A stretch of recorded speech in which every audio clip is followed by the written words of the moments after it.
Well, I'll come back to that. Let me tell you what I think should be done. First of all, we produced 4 balanced budgets and surpluses.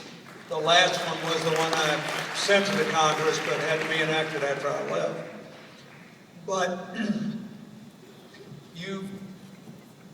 a lot of people associate John Maynard Keynes with deficit spending. And it's the answer to every problem. But the truth is, they didn't really read him very closely, because Keynes said what I believe: when there is no growth or recession because there is no demand in the private sector, or the capital markets drop, or something else, then the government should step in and make investments that help people go back to work. But when the growth returns, the government should run on a balanced budget or a surplus. Keynes was a fiscal conservative in times of growth and a fiscal liberal in times of recession. The problem we face today is governments all over the world, including the United States, after I left office, we went back to what we were doing before. We let the pay-as-you-go rule expire. We had all these tax cuts, fought 2 wars, and all that stuff, you know the deal. And so, once again, we started running deficits in times of growth. And in a lot of other countries, Greece being Exhibit A, it's worse. So what happens is your credit runs dry, everybody says we don't want to give you money, we want you to practice austerity, but you can't get blood out of a turnip. Look at what happened in the UK, a country I respect, and they're doing okay, but their austerity budget is not going to give them a balanced budget, because if there is no private activity and you cut public activity, there's a good chance that your revenues will drop more than your spending will be cut. That's the ultimate dilemma here. So what do I think should be done? I think that we should take that Simpson-Bowles report and the one Alice Rivlin and Pete Domenici did, and all the other bipartisan agreements. And we ought to work from that. I don't agree with everything Simpson-Bowles report. And Erskine Bowles is one of my closest friends in the world and one of the most able people I ever worked with.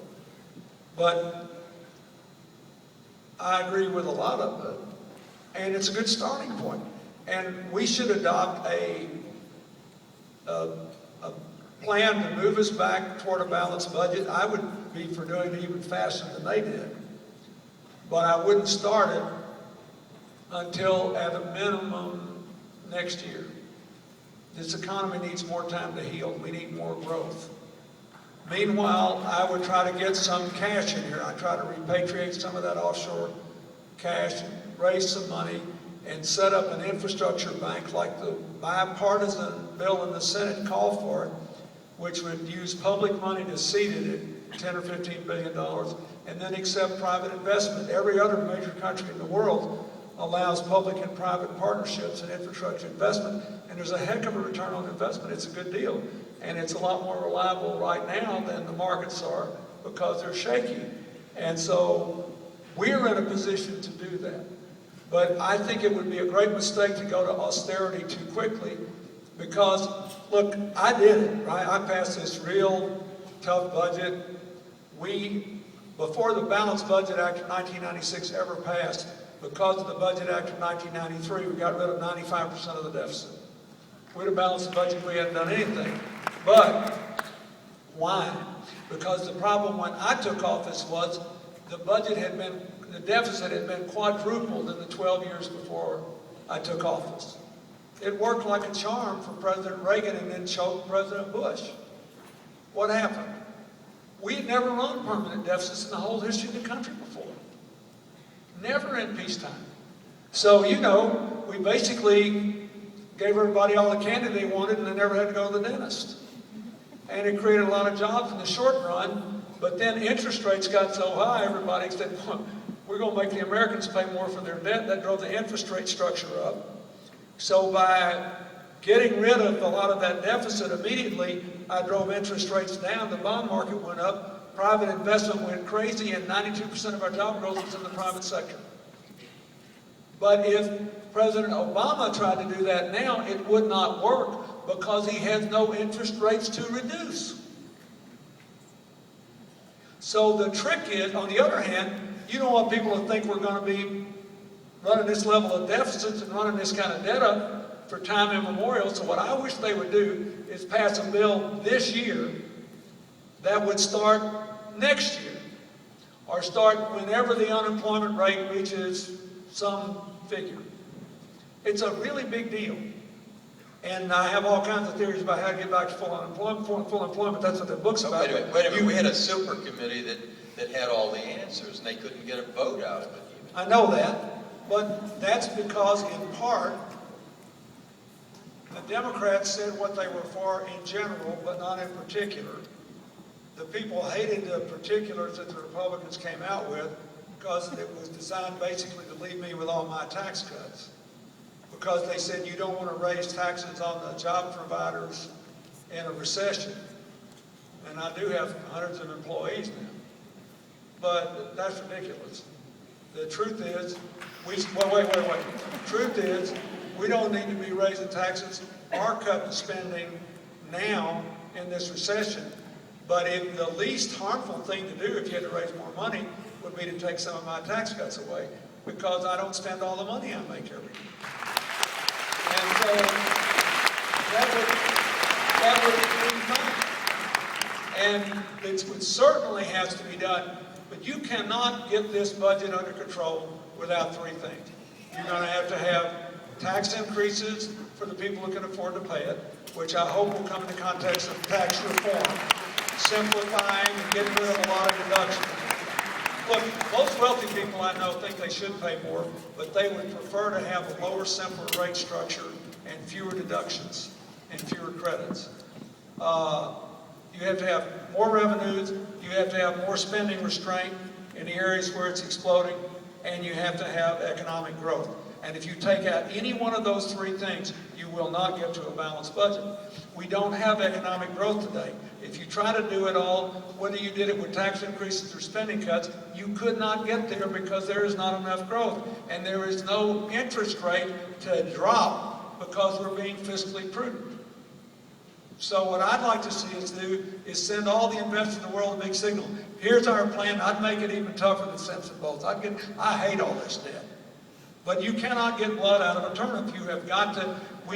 We've got to have some growth before we can get this budget under control, because people got to be making money to pay taxes. So that's what I would do. I'd pass a long-term plan. I wouldn't start it till next year. And then I'd go to town on trying to generate jobs this year in all the ways that I said in my book. And I'd resolve this home mortgage crisis quicker. There's a progressive way to do it and a less progressive way to do it. Trust me, I far prefer the progressive way, which essentially would be to write down the mortgages or string out the terms and tell the banks, if you give a break today, we'll split the profits with you tomorrow. When the housing prices return, you'll get your money back. That way you can make accounting adjustments for it, clean up the bank books, and get bank lending going again. But we'd be better off and then get all the people that are being foreclosed on, given these houses that have been foreclosed on that haven't been sold, and charge them enough rent to maintain the house and the yard, to pay the utilities, to pay the property taxes, and let them see that, because you don't want all those houses going onto the market and driving people's houses down more. That's the quickest thing we can do to get ordinary bank lending going again. And the more we delay this, the worse it is. So I'm hoping the administration is going to make this deal with the attorneys general and the banks, and that'll help some. What the president said some in the State of the Union would help. But in the end, you got to move massive amounts of these bad debts off these bank books if you want normal economic activity return. For 500 years, financial collapses have taken between 5 and 10 years to get over. For the last couple of 100 years, when businesses and buildings have been widely owned by private entities like American University's buildings here, if you have a real estate collapse, it almost always takes 10 years. We don't need to take 10 years. But the president should not be held responsible for the fact that we were not over this by November of 2010. It didn't even bottom out until July of 2009. No power on earth could have fixed it quicker than this. But on the other hand, so that's what I do. There is bipartisan precedent for that. Here's what's going to happen. If the Republicans become convinced that, they become convinced that their nominating process, which for me as a Democrat has been a beautiful thing to behold. But anyway, if they become convinced that they have made it possible for the president, with no matter what unemployment is, to win 40 states, then there'll be much more cooperation this year. I mean, butter won't melt in their mouth if they think that, apocalypse is the alternative. If they believe that after they pick a nominee, they have, they got a chance to have a good convention and make this a competitive race, then you'll have to wait till after the next election. After the next election, I believe the president will be reelected and handily. So but I believe after the next election, even if the Republicans retain control of the House, even if they win the Senate, I think there'll be a much higher level of cooperation because the American people will be sending them a signal radically different from what they thought the signal was in 2010, when they had a very different electorate than the one that's going to show up in November of 2012. That's what I think will happen. That's what happened with me. Everybody's forgotten, they said, oh, why can't they have bipartisan cooperation the way you did? The reason is, we had a really bad year and they shut the government down twice and the people sided with me and I got reelected. And so we had 5 good years. 1 year in the election year we got a lot done, and then we did all this other stuff. But we had a bad year first. So what happens is you have a bad year after an election. If you have 92, 94, or 2008, 2010, it can't be a good year. The next year can't be good because the voters sent 2 different signals. And it's going to be all right, I think. I really do. One final question. It's a very personal question again.